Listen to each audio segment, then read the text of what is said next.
Hello there, I'm Muhammed Hamdan and you're watching Nightline, the top stories. China will continue to work with Malaysia in advancing their friendship and bilateral relations for mutual benefits. And Nenggiri's Azizi Abu Naim to file injunction against state's vacate sea order.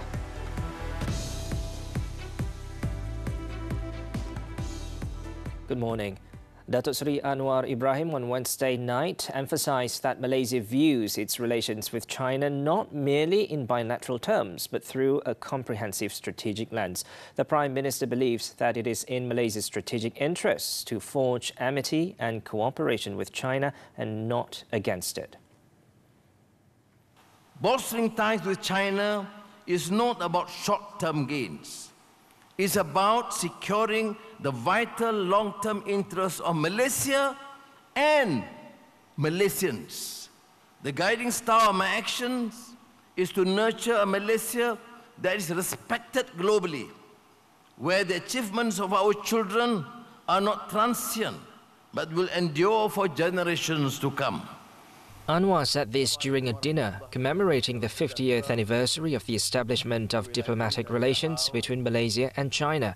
Present were Chinese Premier Qiang and his delegates, as well as Malaysian cabinet ministers. In his speech, Anwar also paid tribute to past leaders of both countries for taking the bold step to establish diplomatic ties in 1974. He stressed that Malaysia has made every effort to diplomatically engage China and integrate it into regional affairs, not because it is always straightforward, but because it is crucial for the shared future of both nations. He added that the firm and robust trade relationship, as underscored by China being Malaysia's largest trading partner for the past 15 years, demonstrates the profound depth and significance of the economic ties. Qiang in his speech meanwhile affirmed that China will continue to work with Malaysia in advancing their friendship and bilateral relations for mutual benefits and a brighter future for both nations. He said the relationship was a fine example of relations between countries in the region.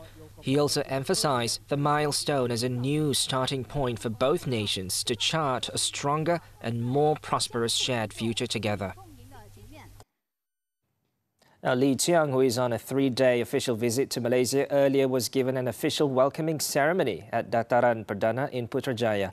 A meeting was held between Lee and Anwar to discuss bilateral relations between Malaysia and China and exchange views on regional and international issues of mutual interest. Lee, who arrived in Malaysia on Tuesday night for his maiden visit to the country since assuming the post in March last year, was received by Anwar upon his arrival at Dataran Perdana at 9:30 a.m. before the national anthems of both countries were played. Lee then inspected a guard of honor mounted by 3 officers and 103 members of the 1st Battalion of the Royal Malay Regiment before the two leaders proceeded for a closed-door bilateral meeting. Also present at the ceremony were both Deputy Prime Ministers Datuk Seri Ahmad Zahid Hamidi and Datuk Seri Fadilah Yusof, Cabinet Ministers, foreign diplomats and senior government officials. In 2023, China remained Malaysia's largest trading partner for 15 consecutive years since 2009, with a trade volume of more than 450 billion ringgit. After the meeting, Lee and Anwar then witnessed the signing of several bilateral deals. A total of 14 memoranda of understanding were exchanged involving 9 ministries. The agreements were inked in various areas of cooperation for both countries, including for digital economy, green development and tourism, among others. One notable agreement was for export of fresh durians from Malaysia to China. Malaysia was previously allowed to ship only durian products and frozen whole durian to China. The agreement would see Malaysia, one of the world's biggest producers of the fruit, join Southeast Asian neighbours Thailand and Vietnam in shipping fresh durians to the multi-billion-dollar Chinese market. Speaking during the groundbreaking ceremony for the East Coast Rail Link ECRL Gombak Integrated Terminal Station, Anwar said Qiang's official visit to Malaysia reflects the close relationship between the two Asian trading partners. The ECRL project, which costs 50 billion ringgit, is one of the most significant projects involving Malaysia and China and is seen as a vital economic lifeline, especially for the East Coast. In his speech, the Prime Minister said that 50 years of diplomatic ties have massively benefited both countries. And I must say that we have had extensive discussions covering numerous issues, trade, investments, infrastructure, culture, education, tourism. And I think the rate we are going, this comprehensive strategic partnership with China is something that we applaud and will be a showcase how Malaysia and China could be great collaborators in economic fields and all fields of human development.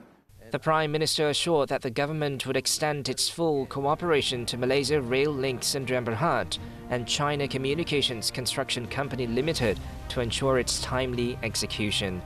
Anwar also highlighted the importance of involving local and Bumiputra contractors, consultants and suppliers in the project, which spans 665 kilometers. The Prime Minister said the project signified Malaysia's commitment to equitable development. At the same time, the ECRL will enhance regional growth and showcase the Malaysia-China collaboration in driving economic progress and development, particularly in the East Coast states. That's why I've been stressing the importance of not only seeing this as a major infrastructure project, but our fellow ministers here is well aware that we want to ensure that with this project, the ecosystem, the advantages and economic activities can further be enhanced. The ECRL line from Kota Baru in Kelantan to Gombak in Selangor is expected to be completed by the end of 2026 and operational by January 2027. The segment between Gombak and Port Klang is anticipated to be completed by December 2027. The ECRL passenger train will significantly reduce travel time, linking Kota Baru to Gombak in 4 hours compared to the 7-hour road journey. Later, the Yang di-Pertuan Agong, His Majesty Sultan Ibrahim, granted an audience to the China's Premier at Istana Negara. Li and his delegation arrived at about 3:30 p.m. accompanied by the Chinese ambassador to Malaysia, Ouyang Yujing. Among those present at the audience were Foreign Minister Datuk Seri Muhammad Hassan, Transport Minister Anthony Loke, and Malaysia's ambassador to China, Datuk Norman Muhammad. Li's visit to Malaysia also coincides with the 50th anniversary of Malaysia-China diplomatic relations following the signing of the joint communique between second Prime Minister Tun Abdul Razak Hussein and then Chinese Premier Zhou Enlai on May 31st, 1974. Incumbent Nenggiri Assemblyman Muhammad Azizi Abu Naim on Wednesday said he will meet his lawyer to discuss a legal response to Kelantan State Assembly Speaker Datuk Muhammad Amar Nik Abdullah's decision to declare the Nenggiri seat vacant. He said he's surprised at how fast the Speaker acted and thought the announcement would come much later. Jadi pada saya sangat-sangat tidak adil ataupun unfair, maksudnya parti memberi kita notis untuk kita menjawab, tetapi di same time kita request soalan berkenaan dengan kesahihan yang berlaku dalam mesyuarat khas pun parti belum bagi kepada kita, dan insyaAllah kita akan pertikai benda-benda macam ni ke peringkat yang sepatutnya, iaitu kita ada undang-undang yang boleh menentukan. The decision was made as the incumbent assemblyman Muhammad Azizi lost his membership in Bersatu. Muhammad Azizi, however, still considers himself as the legitimate assemblyman of the Nenggiri seat and said that losing his membership in the party does not jeopardize his position as its assemblyman. He also questioned the validity of Bersatu terminating his membership. Earlier, at a media conference in Kota Baru, Datuk Muhammad Amar declared that the Nenggiri state seat vacant, effective June 19th.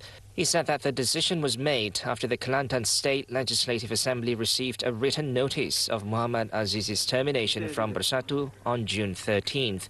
The Nenggiri Assemblyman is among 7 Bersatu lawmakers who expressed support for Prime Minister Datuk Seri Anwar Ibrahim. They are Bukit Gantang MP Datuk Syed Abu Hussein Hafiz Syed Abdul Fasal, Jeli MP Zahari Kecik, The Nenggiri Assemblyman, who is also Gua Musang MP Muhammad Azizi, Kuala Kangsar MP Datuk Iskandar Zulkarnain Abdul Khalid, Labuan MP Datuk Suhaili Abdul Rahman and Tanjung Karang MP Datuk Dr. Zulkafperi Hanafi. Another Assemblyman is Selat Kelang Assemblyman Datuk Abdul Rashid Asari. The EC, in the meantime, noted that it has received a notice from the Kelantan State Assembly about the vacancy for the Nenggiri seat. In a statement on Wednesday evening, its secretary, Dr. Ikmalruddin Ishak, said the EC received the notification the same day. He said a meeting will be held on June 28th to discuss the Nenggiri state by-election following the vacancy of the seat. And meanwhile, commenting on the issue, former Election Commission EC Deputy Chairman Dr. Wan Ahmad Wan Omar explained that the Kelantan Speaker's decision was based on the interpretation related to state law under the authority of the State Assembly Speaker. He said, therefore, the incumbent Assemblyman can take the matter to the court. Keputusan Speaker dia bawa dah, dia buat sama mahkamah ke, dia mencabar keputusan Speaker. Ini perkara ini boleh. Wakil rakyat yang berkenaan, orang yang berkenaan tu, yang terkait dengan masalah tu, dia boleh membawa perkara ni ke mahkamah, itu mencabar keputusan Speaker. Now, several people, when contacted, also agreed that the decision by the Kelantan Legislative Assembly Speaker can be referred to the court. Ini bukan keputusan Speaker dalam persidangan Dewan Rakyat atau Dewan Undangan Negeri. Kalau keputusan Speaker dalam Dewan Undangan Negeri atau Dewan Rakyat, prosiding di situ, itu memang tidak boleh dicabar. Tetapi keputusan kehakiman dibuat di luar persidangan, wajar dan boleh dicabar. Ini adalah urusan parti politik lah. Tapi kalau penafsiran berkaitan dengan perlembagaan dan yang berkaitan dengan undang-undang, dia boleh bawa ke mahkamah lah pada pandangan saya. Moving on, a petrol station in Malacca was raided after its operator was found selling subsidized RON95 petrol to a foreign registered vehicle. The raid was conducted by the Malacca Domestic Trade and Cost of Living Ministry. State Director Norina Jaafar on Wednesday said the ministry raided the station following the discovery of a viral video on June 16th.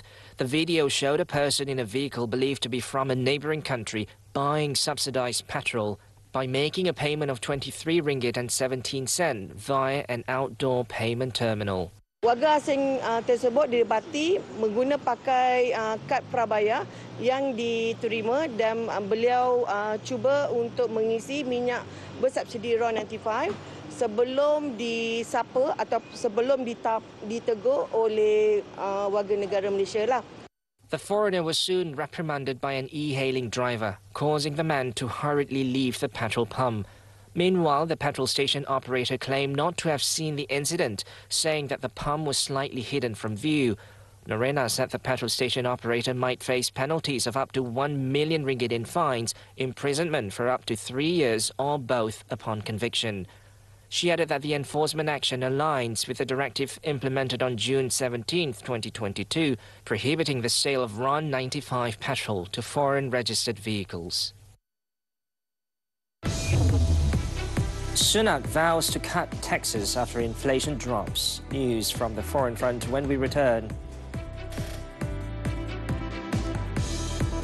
Saksikan cerita ramai istimewa Aidiladha ini. Kau keluar daripada rumah ni! Maafkan Qiang, Mak. Jangan harap kita dapat dengar lagi kata maaf yang keluar dari mulut Mak. Maaf terakhir 15 Jun. Sebabkan kamulah kampung kita ni bersih tahu. Dia gila pun bukan dia kacau orang. Aku nak dapat pahala lagi. Insan terpilih 22 Jun. Salam Aidiladha, raya macam dulu-dulu di TV3 dan stream sekarang melalui Tonton. Allah. Istimewa Hari Aidiladha, kita menyingkap erti satu pengorbanan. Keberkesanan produk dan peralatan kesihatan alternatif jangan mudah terpengaruh. TVET pencetus perubahan sistem pendidikan di Malaysia. Pencemaran mikroplastik dalam makanan. Ketahui cara untuk menambahkan pendapatan anda dengan pelaburan pasif. Semua ini di MHI Isnin hingga Jumaat. Juga di aplikasi Tonton, hanya di TV3. menuntut keadilan yang terpendam. Kita kena buat sesuatu. Tak boleh biarkan kumpulan gangster menguasai Kuala Lumpur. Bersumpah pada kebenaran. Takkan semudah itu untuk dia menyerah kalah. Inilah perjuangan terakhir demi keamanan. Gerak khas The Finale setiap Ahad 11.30 pagi di TV3 dan stream sekarang melalui Tonton. Welcome back. Onto the foreign front. A Singaporean faith leader was jailed for 10 years on Wednesday for swindling millions of dollars from her followers and using violent punishments to discipline those who disobeyed her. 54-year-old Wu Mei Ho was sentenced to 10.5 years in prison after convincing some 30 followers into believing she was a deity and defrauded them of more than $10 million over several years. It is understood that Wu had told her followers that their payments would be used for getting rid of their bad karma. The accused also reportedly assaulted them with bundles of canes or paintbrushes, resulting in some losing an eye and teeth. Health officials found she had paranoid schizophrenia at the time of her offences, but that she was aware of the illegal nature of her acts. The 2024 UK election now, British Prime Minister Rishi Sunak on Wednesday pledged to cut taxes further after inflation fell to the Bank of England's target for the first time in nearly 3 years. According to the Office for National Statistics, the Consumer Prices Index fell to 2% in May, down from 2.3% in April, in line with economists' expectations. Sunak, who has built his election campaign on his economic credentials, said the drop in inflation meant a new Tory government would now be in a position to cut more taxes. When I got this job, my priority was to make sure we had economic stability. I said we'd halve inflation down from 11%, and obviously you saw today it's back to target at 2%, which is very welcome. The economy is now growing at a healthy rate as well. Energy bills are falling. Wages are rising, and the most important thing I can do to give you that financial security is keep cutting your taxes. Meanwhile, the Secretary of State for Work and Pensions of the United Kingdom, Mel Stride, said the Labour Party could win the largest majority virtually in the history of this country if current polling holds until election day. He said the polls showed the Tories were a long way behind Labour. He, however, insisted that the only poll that matters is the one on July 4th. Philippine Vice President Sara Duterte has resigned from her post as Education Minister and Vice Chair of an anti-insurgency task force on Wednesday, in the latest sign that her alliance with President Ferdinand Marcos Jr. has crumbled. According to the country's Presidential Communications Secretary Cheloy Garfield, Marcos had accepted Duterte's resignation and thanked her for her service. However, the Vice President did not provide a reason for her departure. The Marcos and Duterte families joined forces in 2022 with Sara Duterte standing as Marcos's vice presidential running mate, allowing him to tap the Duterte family's huge support base and seal a comeback for the disgraced Marcos dynasties. Moving on, the Zionist military has bombed tents housing displaced Palestinians in Al-Mawasi, killing at least 7 people and injuring dozens more.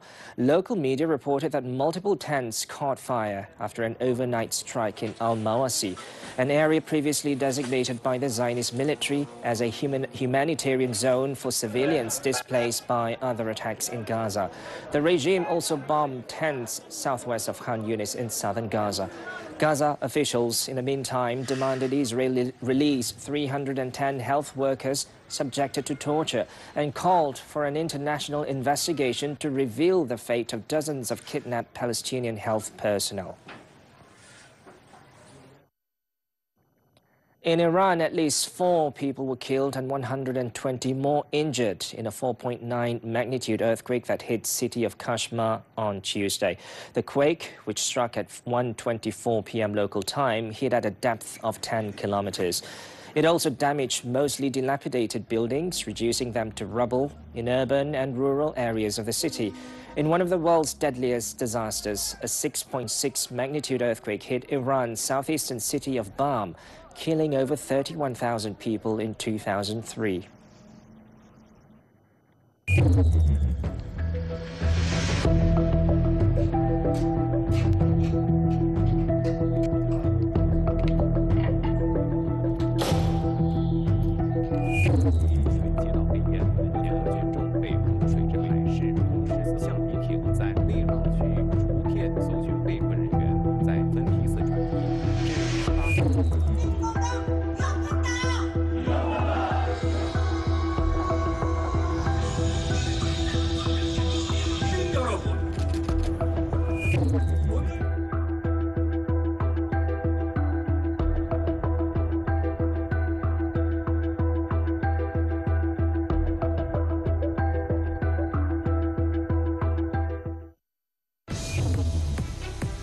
Jane makes history in Indianapolis. Sports when we come back. Pembunuhan yang mencetuskan tanda tanya. Kes apa, bos? Kelibat lelaki misteri mendorong Fatima untuk merungkai setiap inci kes. Difahamkan mangsa ditemui dalam keadaan mengerikan. Boleh terangkan? Respect sikit boleh tak? Biarpun ada yang cuba menutup kebenaran. Judul The Story. Metro Crime Series, Khamis hingga Sabtu 9 malam. Di Lestari TV3 dan stream sekarang melalui Tonton.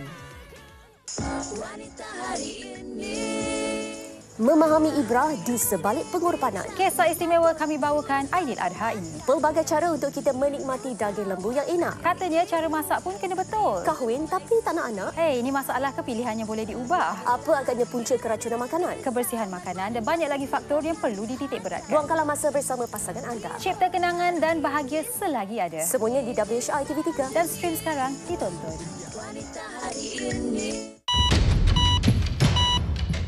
Kekal cakna, kekal sihat. Doktor merungkai pelbagai persoalan kesihatan anda.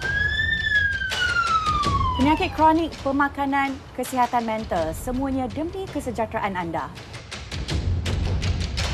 Setiap minggu bersama tenaga pakar kesihatan terbaik Malaysia, segalanya terjawab dalam Hello Doktor setiap Ahad 5.30 petang di TV3 dan stream juga melalui Tonton. Bowling the 2024 US Women's Open, national bowler Sin Lee Jane made history after clinching the trophy, making her the only second Asian champion in the tournament since its inception in 1949.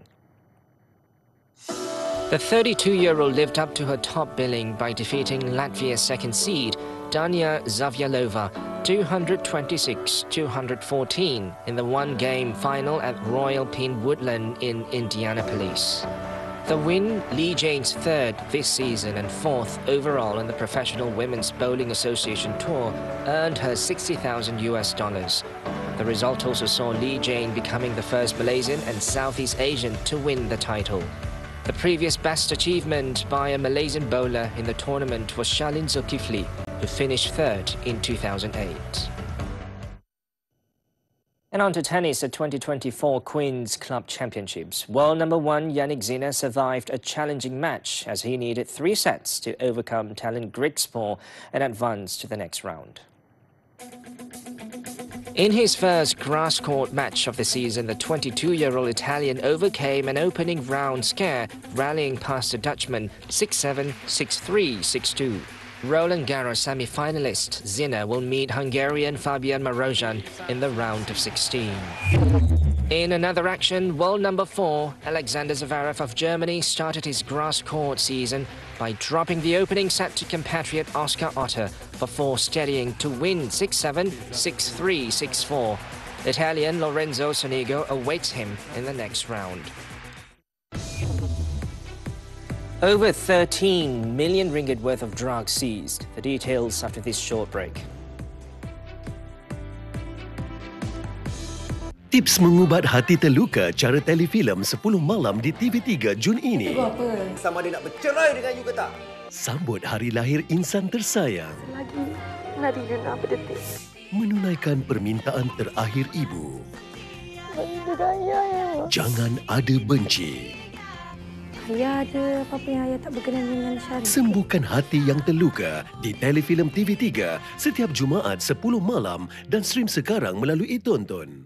Allah. Istimewa Hari Aidil Adha, kita menyingkap erti satu pengorbanan. Keberkesanan produk dan peralatan kesihatan alternatif jangan mudah terpengaruh. TVET pencetus perubahan sistem pendidikan di Malaysia. Pencemaran mikroplastik dalam makanan. Ketahui cara untuk menambahkan pendapatan anda dengan pelaburan pasif. Semua ini di MHI Isnin hingga Jumaat. Juga di aplikasi Tonton, hanya di TV3. Saksikan cerita ramai istimewa Aidil Adha ini. Kau keluar daripada rumah ni! Maafkan Qiang, Mak. Jangan harap kita dapat dengar lagi kata maaf yang keluar dari mulut, Mak. Maaf terakhir 15 Jun. Sebabkan kamulah kampung kita ni bersih tahu. Dia gila pun bukan kacau orang. Aku nak dapat pahala lagi. Insan terpilih 22 Jun. Salam Aidil Adha, raya macam dulu-dulu di TV3 dan stream sekarang melalui Tonton. Welcome back. 5 more suspects have been arrested in Sabah in connection with the syndicate that withdrew 24.2 million ringgit from several savings accounts, bringing the total number of arrests so far to 13. According to Bukit Aman Commercial Crime Investigation Department Director Datuk Sri Ramli Muhammad Yusof, those apprehended include the alleged mastermind, a man in his 40s. The 13 suspects comprise 8 men and 5 women. He said 11 of the suspects have been remanded until June 21st, while 1 suspect has been remanded until June 20th. The remaining suspect has been released on police bail. Last Thursday, a bank employee was arrested on suspicion of being an insider and conspiring with a syndicate to withdraw 24.2 million ringgit from depositors' savings accounts. The department received 4 reports earlier this month concerning the losses. The complainants, who are account holders and bank staff, reported multiple suspicious cash withdrawals in Kota Kinabalu involving several savings accounts with the bank. The account holders denied any knowledge of the transactions and stated they had not made any withdrawals in Kota Kinabalu. Police said investigations so far indicate involvement by syndicate members both inside and outside the bank, as these withdrawals could only have been conducted internally. And lastly, police seized various types of drugs with an estimated street value of 13.5 million ringgit during a raid on a double-storey house in Puchong, Selangor on Monday. The raid also led to the discovery of a modified car that contained a hidden and locked compartment used to store and transport drugs. The raid on June 17th in a rented house in Puchong was conducted by both the Bukit Aman and Kelantan Narcotics Crime Investigation Department, NCID. In the house, police found 371 packets of Chinese tea, which actually contained shabu and ketamine. About 73 kilograms of ketamine and 308 kilograms of shabu were seized. Police also arrested a 36-year-old man believed to be the storekeeper. Preliminary investigations revealed that he was paid 6,000 ringgit per trip to distribute the drugs to customers in the Klang Valley. The suspect has no prior criminal record and tested negative for drugs. Police also confiscated a car believed to have been used by the suspect to deliver the drugs to his customers. Kao said a key card was needed to open the hidden compartment in the car, which was further obscured by several speakers in the trunk. The drugs were believed to have been smuggled in from a neighboring country along the East Coast region. The authorities are now looking for the owner of the house to facilitate the investigation and are tracking down the remaining members of the syndicate.